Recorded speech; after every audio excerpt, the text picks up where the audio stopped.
RRB NTPC का result finally इतना wait करने के बाद आउट हो चुका है और डीवी और मेडिकल इसका होना है। तो बहुत सारे स्टूडेंट मुझे मैसेज कर रहे थे, भैया डीवी में क्या क्या डॉक्यूमेंट्स हमें लेके जाना है, ये डॉक्यूमेंट नहीं है तो क्या मैं डीवी से बाहर हो जाऊंगा, मेडिकल में कौन कौन सी चीज़ चेक होती हैं। फिलहाल अभी जो रिसेंटली एग्जाम्स के डीवी हो रखे हैं लाइक कि आपका एलपी वगैरह का, उसके अकॉर्डिंग कौन कौन से डॉक्यूमेंट्स आपको ले जाने हैं और पिछली बार क्या क्या चेक होता है, तो सब कुछ एनालिसिस करके यहाँ पे मैं सारा पीडीएफ भी आपको प्रोवाइड करा दूँगा टेलीग्राम चैनल पर कि आपको इस तरीके से प्रिपेयर होकर जाना है डीवी और मेडिकल के लिए। क्योंकि आपको पता है 1:1 के रेशियो में स्टूडेंट्स बुलाए जाते हैं, तो यहाँ पे आपको फेल होना बिल्कुल भी नहीं बनता है। और बहुत सारे ऐसे भी हैं जो कि पूछ रहे थे, भैया जो पैनल सेकंड पैनल आएगा क्या उसमें मेरा नाम रहेगा अगर कट ऑफ से थोड़ा बहुत नंबर कम है तो।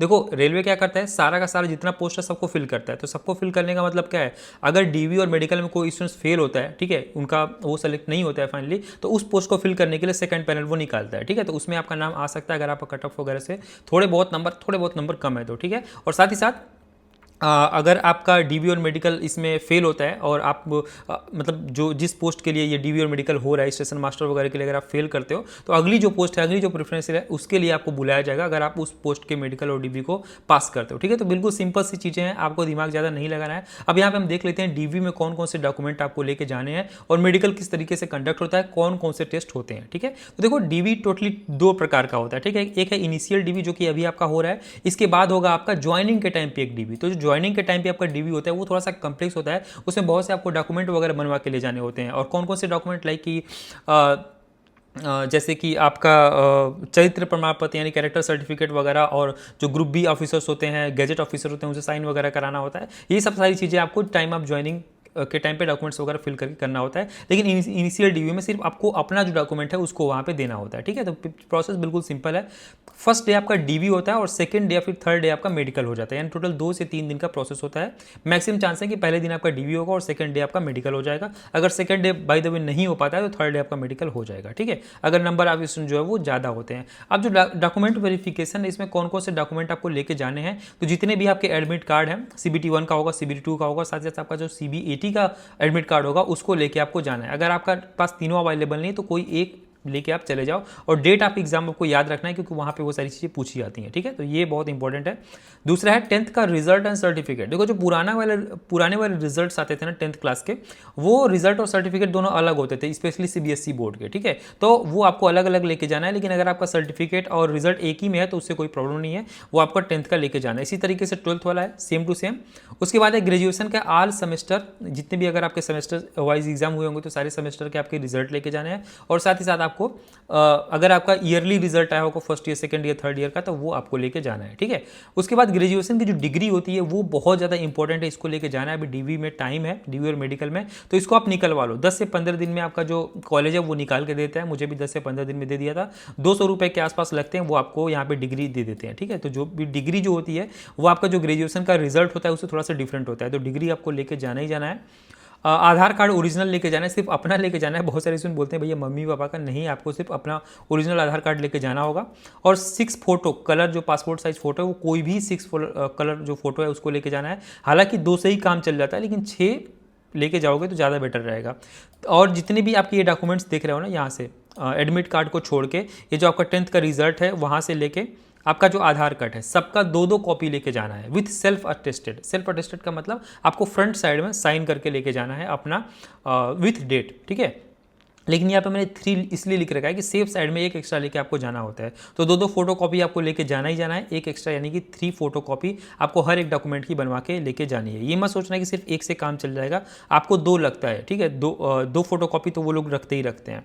उसके बाद जो आपका OBC है, EWS है, SC/SC सर्टिफिकेट, वॉट जो भी अप्लीकेबल है, PW सर्टिफिकेट वगैरह, वो सब कुछ आपको लेके जाना है। Also in railway format. तो जो रेलवे फॉर्मेट है, अगर आपके पास रेलवे फॉर्मेट नहीं होगा तो वो आप नोटिफिकेशन से भी डाउनलोड कर सकते हो, प्रिंट कर सकते हो। और उस प्रिंट करने के बाद जो भी आपका ओरिजिनल वाला OBC SC ST EWS certificate है उसका जो डाटा है उसको उठा के आपको उसमें फिल करना है, सेम टू सेम जो आपका रेलवे फॉर्मेट है, फिल करके और अपनी कचहरी में जाके, कचहरी में नहीं होता है, तहसील में जाके, फिर ब्लॉक पे जाके, स्पेशली ब्लॉक पे सारी चीज़ें हो जाती हैं, तो ब्लॉक पे जाके तहसीलदार वगैरह वहाँ पर जो बैठता है उसे सिग्नेचर और जो स्टैम्प है वो करा लेना है। वही होता है आपका रेलवे फॉर्मेट, ठीक है। तो रेलवे फॉर्मेट लेके जाना ही जाना है। और current year as well as 2024। तो 2024 में जब आपने फॉर्म वगैरह फिल किया होगा तो उस टाइम का जो आपका कैटेगरी सर्टिफिकेट रहा होगा वो, यानी उस टाइम का भी कैटेगरी सर्टिफिकेट, और अभी जो रिसेंट ईयर चल रहा है इस टाइम पे भी आप लेटेस्ट बनवा लेना, उसको भी लेके आपको जाना है। यानी कि दो दो आपको लेके जाना है, दोनों लेके जाना है, ठीक है। ये मैंने बात किया जब मेरी ज्वाइनिंग हुई थी उस टाइम पे भी ये लोग दोनों टाइम का मांग रहे थे और अभी भी दोनों टाइम का मांगते हैं, ठीक है। और पेन तो लेके जाना ही जाना है क्योंकि बहुत सारे आपको फॉर्म वगैरह वहाँ पे फिल करने होते हैं। नाउ टोटल जो डॉक्यूमेंट वेरिफिकेशन में टाइमिंग लगता है वो आपको लगभग 2 से 4 घंटे का लगता है हर एक कैंडिडेट पे। तो इतनी देर के लिए आप प्रिपेयर होकर जाना, फ़ोन वगैरह आप लेके जा सकते हो, बस साइलेंट मोड में रखना होता है, ठीक है। अब जब वहाँ पे आपका सारा डॉक्यूमेंट वेरिफिकेशन का प्रोसेस हो जाएगा तो वहाँ पे आपको 24 रुपये लगेंगे। तो 24 रुपये खुले लेके जाना आप, ठीक है। 24 रुपये लेके जाओगे तो वहाँ पे आपको एक मेडिकल स्लिप मिलेगा on which your concern hospital nearest are 200 kilometre under. मतलब कि आपका जो नियरेस्ट हॉस्पिटल रहेगा जहाँ पे आपका डीवी होगा, जहाँ पे भी उसके नियरेस्ट जो हॉस्पिटल रहेगा, या फिर 200 किलोमीटर के अंदर अंदर किसी हॉस्पिटल में आपको मेडिकल के लिए बुलाया जाएगा कि अगले दिन आपको मेडिकल उस हॉस्पिटल में होना है, ठीक है। तो ये सारी चीज़ें पहले से प्रिपेयर होती हैं। वो जो स्लिप होती है मेडिकल की वो आपको 24 रुपये में वहाँ पे मिल जाएगी, ठीक है। तो अब अगले दिन आपको उस मेडिकल जो बोल सकते हो हॉस्पिटल है वहाँ पे आप जब जाओगे तो मेडिकल में देखो क्या क्या चीज़ें होती हैं, ठीक है। और सेम डे बोल सकते हो, या फिर अगर उस दिन बहुत ज़्यादा स्टूडेंट हैं तो अगले दिन या 2 दिन में सबका मेडिकल हो जाता है, ठीक है। और एक स्टूडेंट्स का एक टाइम पे मेडिकल होता है, ठीक है।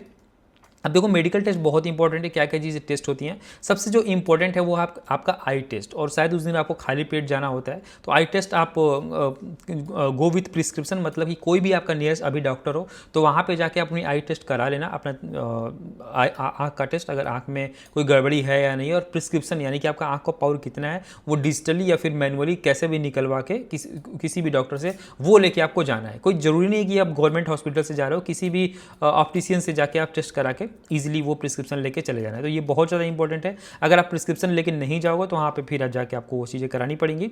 उसके बाद आई टेस्ट कई प्रकार की होती है। तो आई टेस्ट की जो वीडियो वो मैंने ऑलरेडी बना के डाल रखी, भाई आई टेस्ट में क्या क्या होता है। सिंपल तरीके से आपको बताऊँ तो आपका आई का कितना भी पावर है, कितना भी पावर है, उससे नहीं मतलब है कि आपका आई का पावर वहाँ पे ये नहीं दिखाता है कि आपने ये फॉर्म फिल कर ये पोस्ट फिल कर रखा था तो उसके अकॉर्डिंग टेस्ट होगा। नहीं नहीं, आपका आँख का सिर्फ पावर टेस्ट होता है और आपके आँख के पावर कितना है बस वो वहाँ पे लिख के दे दिया जाता है। और हर तरीके की टेस्ट होती है, चाहे भले आप C2 कैटेगरी पोस्ट के लिए जा रहे हो फिर भी आपका आँख का सब कुछ टेस्ट होगा, समझ गए।